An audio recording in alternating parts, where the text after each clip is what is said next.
Hi, so this is the very first YouTube video in a really long time that I've filmed, but I'm super excited to be getting back into it. And one of the first things that I wanted to bring to you guys is the idea of really up-leveling and regulating your metabolism. Your metabolism is all of the chemical reactions that take place every day to keep your body alive as it turns the calories that you eat into energy. One of the things that so many of my clients come to me for is this idea of weight loss and wanting to look and feel the best in their bodies. And yes, like weight is a big portion of that, but metabolism also regulates your level of energy, how mentally clear you are. Your metabolism regulates so much more than just your weight. It regulates also your sex drive, your hormones, like there's so many different things.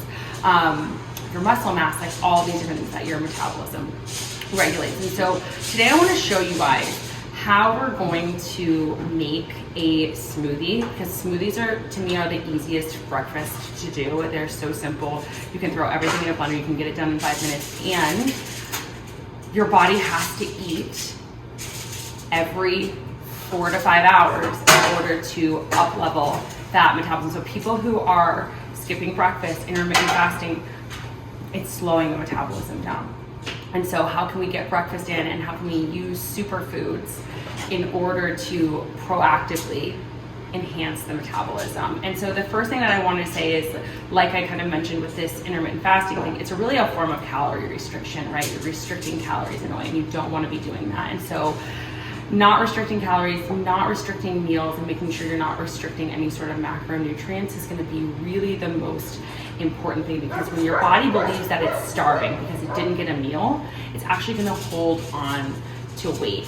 And what will happen is that your body will start to believe that it needs less to function, and it starts to only do the processes like keeping your heart beating, keeping your lungs breathing to keep you alive over time, depending on how much you restrict. So you really don't want to restrict calories. And today we're going to make a really nutrient dense shake in order to keep your metabolism fueled and functioning, and to keep you full for a good amount of time. Right? We want to keep you full all the way from breakfast to lunch to keep you nice and satiated. So the first thing that we're going to add to this smoothie is some fiber, and fiber is going to cue that hormone called leptin, which is your fullness hormone, quicker. It's going to tell your brain that you're fuller faster, so you are less likely to go back and like do all this snacking and overeat. And so fiber is a really key component to any meal you're having. So today we're adding organic frozen chopped kale to our shake as a form of green. I typically will do like a big cup. I also like frozen cauliflower in shakes. That's a really good one. Then we are going to add some coconut meat and avocado. These are the base of your shake, and we want these because one, they're going to make them nice, the shake nice and thick and creamy, but two, they're a great source of healthy fat, which again is going to keep you feeling full. Coconut and avocado are also really anti-inflammatory foods. Your body is inflamed, right? And if you have chronic inflammation going on, it slows down the metabolism. It slows down your metabolic processes, and it again causes your body to hold on to weight. So we're going to get as much healthy fat and as much anti-inflammation producing foods, like those antioxidants that we can, into the shake. So we have coconut, avocado, frozen kale. Then we're gonna add some vanilla plant protein. I like one that has at least 20 grams of protein in it. Protein has amino acids. Amino acids are really the building blocks for lean muscle, and lean muscle burns 3 times as many calories as fat.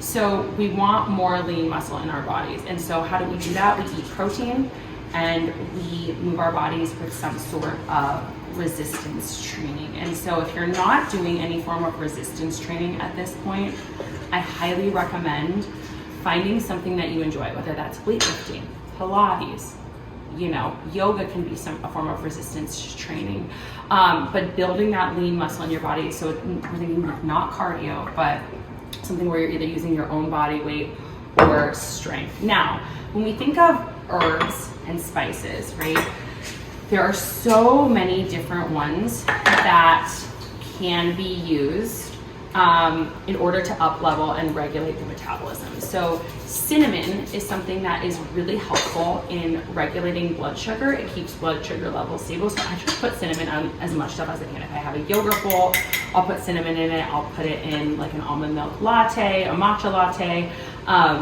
But like a little bit of cinnamon goes a long way in terms of keeping your blood sugar stable. And blood sugar is a key component in metabolism, right? If our blood sugar is spiking and crashing all day long, we're going to put our body in a state of stress. Our body is going to be more likely to hold on to weight. If we're eating a ton of processed food, that's going to make our blood sugar spike and crash. And so how can we make our blood sugar stable? By eating protein, fiber, healthy fat, making sure we're getting complex sources of carbohydrates. So like things like sweet potatoes, quinoa, real whole foods, really. That's what we want to be doing. That's how we're going to, and making sure we have all of the different macronutrients at each meal versus being like, oh, I'm only going to have a bagel with butter, right? Because that's just going to cause that spike and crash, and then again, cause your body to hold on to weight. So adding cinnamon is a research proven herb that is going to help you to balance your blood sugar.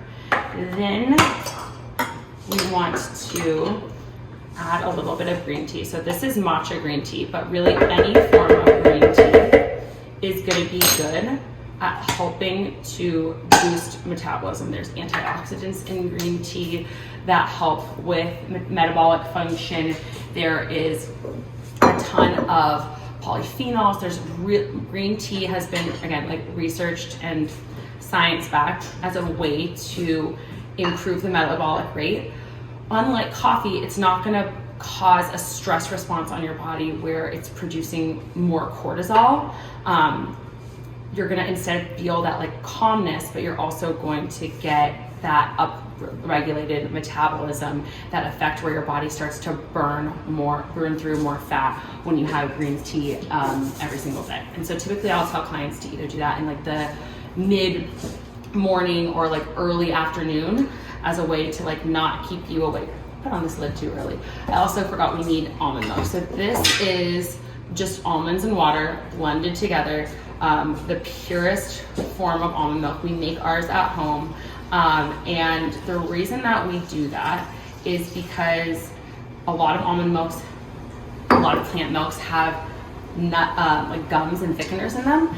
And those things can actually be, again, a source of inflammation on the body, which can start to slow the metabolic rate. So not saying that you have to make your own nut milk, but what you can do is buy brands like Malk.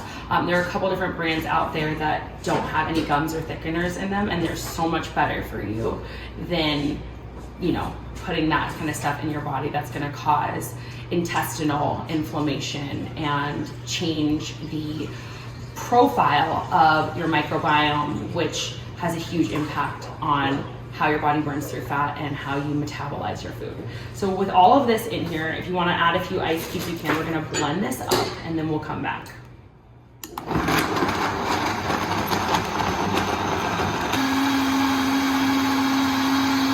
Now that we've got this blended and you guys understand all of the components of like how inflammation producing foods really can put your body into fight or flight mode and cause you to hold on to weight because there's inflammation there. Things like processed foods like cupcakes and pastries and things like that. And you understand how different herbs like cinnamon can really help with boosting the metabolism. What I want to share are some other lifestyle things that are really helpful, right? So first, meditation. I know that this sounds crazy, but the more that you create awareness around some of your habits, like maybe why you're overeating, why you're binging, why you're emotional eating, are you eating fries off of your kids' plates all the time? Like the more that you create awareness around your habits and you start to see maybe like stress is playing a role in your relationship with food. It's gonna impact how you interact with food and how you interact with your body. And so meditation can be this really helpful tool. The other thing is taking that practice of meditation and bringing it into your relationship with food. So like, are you eating mindfully, or are you somebody who sits on their laptop or their Instagram or their phone the whole time they're eating? Because that's going to trigger you to not necessarily listen to your hunger and fullness cues, right? So really getting mindful and using meditation as a tool to get more mindful about your relationship with food and your relationship with your body. The next thing is sleep. And so if you're not sleeping, and I will tell you this because I wasn't sleeping this week, you are so much more likely to overeat. That hormone leptin that we were talking about is much less likely to be triggered because your body is looking for a source of energy, right? Your body is looking for a way for you to be able to deal with everything you've got going on that day. But because sleep is lacking, you're overfilling the cup with food.